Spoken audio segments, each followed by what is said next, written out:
Huu ni wasaa mzuri wa kuziangazia taarifa zote muhimu kuhusu Red Devils Manchester United. Nikwambie usiache kusubscribe, kulike, kushare na kukomenti, na tunakwenda kuyaangazia yale yote muhimu yanayohusu Red Devils siku ya leo United. Lakini kama kawaida, sisi tunaenda zetu mjini kwa kurequest usafiri rahisi kabisa, unaitwa Twende Ride. Popote pale Dar es Salaam una request usafiri wa Twende Ride ambapo utakupeleka popote pale kwa bei mseleleko, bei kitonga hivi. Sasa nikwambie tu kuna mambo muhimu yanaelekea kwenye siku ya kesho, na rasmi inapogeuka siku leo saa 6 usiku ni rasmi dirisha kubwa la usajili la majira ya sama linakuwa wazi. Hivyo ni wakati sasa wa vilabu kuanza kugombania saini za nyota kadhaa ambao wamekuwa wakiwahitaji. Manchester, kama ambavyo tumeambiwa, litakuwa ni dirisha busy sana, dirisha ambalo Manchester wako wanatafuta kujirekebisha, kujiboresha kwenye maeneo mbalimbali, kama ambavyo vyanzo vingi vya habari ambavyo vinaaminika vimekuwa vikitupa taarifa muhimu. Na kukumbusha tu, Manchester United haitengenezi tetesi, ndio maana kwenye website, kwenye Instagram yao, kwenye WhatsApp channel yao hujawahi kukuta tetesi yoyote ile. So usilalamike kwamba Manchester wana tetesi nyingi. United kama klabu haijawahi kutengeneza tetesi. Tetesi zinatengenezwa na vyanzo vya habari. Moja kati ya taarifa inaendelea kwa sasa tunafahamu ni swala la Matheus Fernandes kutoka kwenye klabu ya soka ya West Ham United. Kwa mujibu wa taarifa zilizopo kutoka vyanzo vingi ni kwamba Manchester wako karibu kukamilisha mchakato wa usajili wa Matheus Fernandes kutoka klabu ya West Ham kwa kiasi cha euro milioni 92. Euro milioni, sio pound milioni, ni euro milioni 92. Mchakato unaweza kukamilika hivyo kwa Manchester kukamilisha mchakato.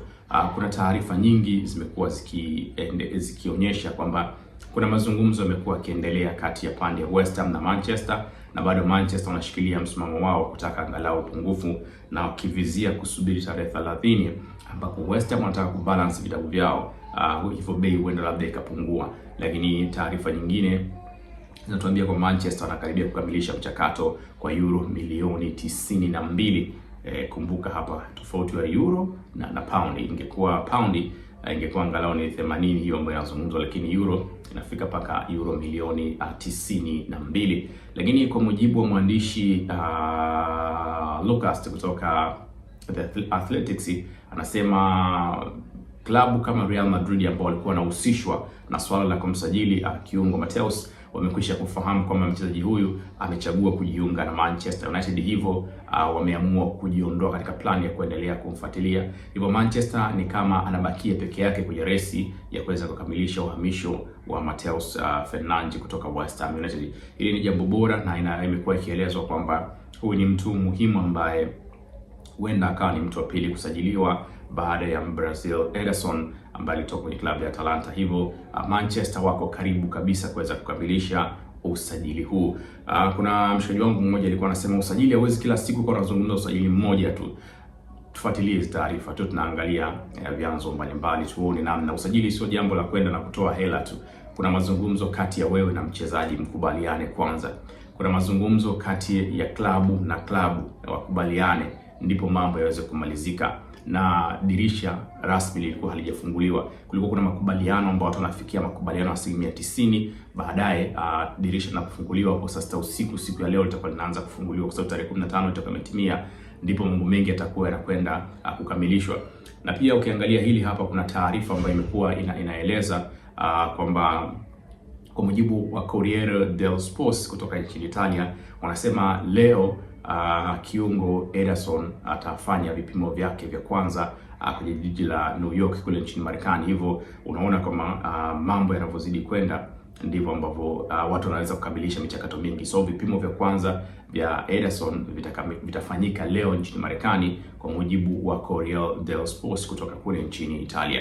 Hilo ni jambo jingine muhimu ambalo linazungumzwa. Lakini tukisalia kwenye jambo muhimu pia la kutafuta kiungo, kwa mujibu wa The Sun wanasema Manchester watatumia zaidi ya pauni milioni 100 kufanya sajili za viungo wengine wawili ili kukamilisha kuwa na viungo watatu.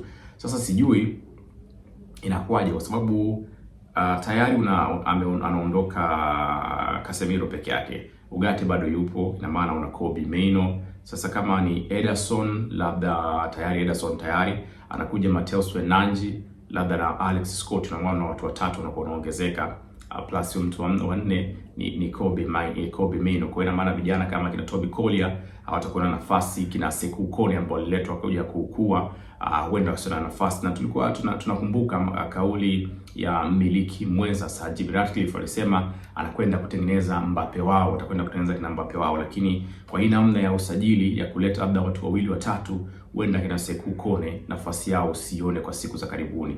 Na kama wataenda kusajili mlinzi wa kushoto, ina maana watu kama kina Ari Amos watakosa nafasi, na tumezoea Manchester imekuwa pia inafanikiwa zaidi na vijana ambao wanatoka kwenye timu ya vijana.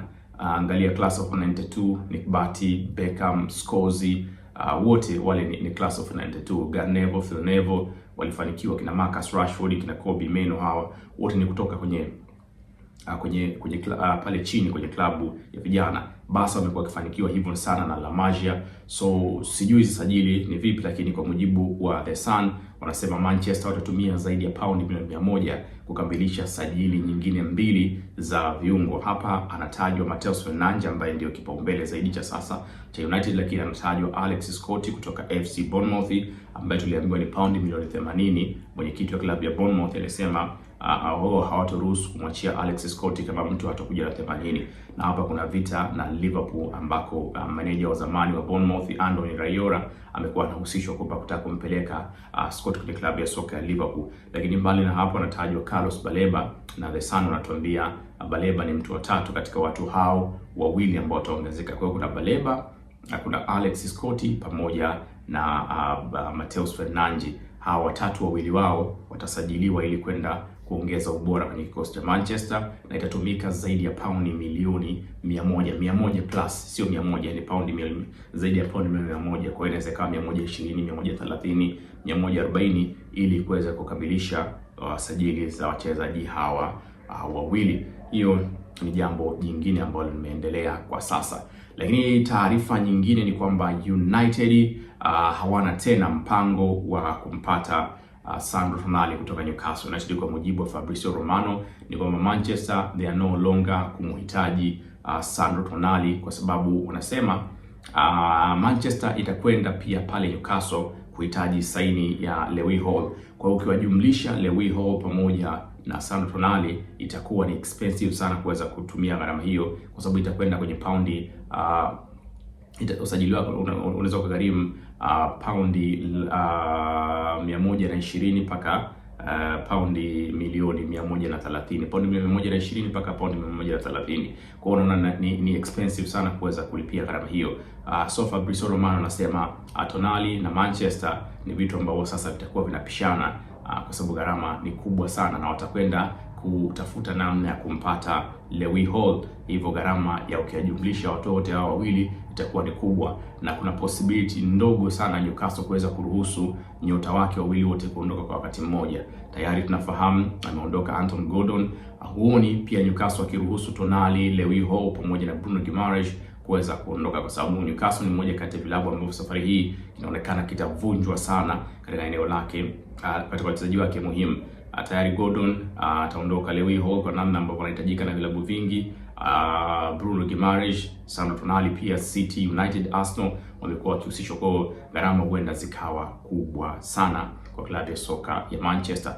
Lakini pia wanasema katika siku 3 mpaka 4 zilizopita Manchester wamekuwa wanafanya mawasiliano na kambi ya Lewy Hall kutaka kumsajili kwa gharama ya paundi milioni 55. Hivyo huyu ni option sahihi ya mlinzi wa kushoto ambao Manchester wanaiangazia katika dirisha hili la usajili ambao rasmi litakuwa linaanza leo usiku saa 6 usiku. Siku ikibadilika mambo itakuwa mswano, hivyo hili ni jambo muhimu. Lakini taarifa nyingine ni kwamba Chelsea inataka kumchukua Marcus Rashford ambaye Barca wameshindwa kulipa kilichotakiwa kulipa, lakini Chelsea wanamhitaji Marcus Rashford kwa mkopo katika kuelekea msimu ujao. Hizo ni taarifa ambazo zipo siku ya leo, lakini nikukumbushe tu Manchester katika swala la usajili bado wataendelea kutumia system bora wanaoitumia sasa, na mkurugenzi wa data huyu si mwingine ni Michael Sanson yeye ndo anasimamia data za Manchester kwa sasa. Yeye ndo anafanya kazi karibu na Christopher Vivell pamoja na Jason Wilcox kuweza kuona namna gani wanakamilisha usajili, na Omar Berrada alituambia kabisa wao ndo wanakwenda ku-execute ile plan ambayo wameitengeneza. Vivell, Michael Sanson pamoja na Jason, na tukumbuke dirisha likiwa linaanza rasmi kesho. Hivyo kwa mujibu pia wa Chris Will atuambia hili ndio dirisha busy zaidi kwa Manchester kuweza kufukia mashimo na kutafuta watu sahihi wa kuweza kuja kuiboresha timu. Twenzetu na twende ride, tunaenda mjini kwa gharama kitonga kabisa. Usiache kusubscribe, kulike, kushare na kucomment.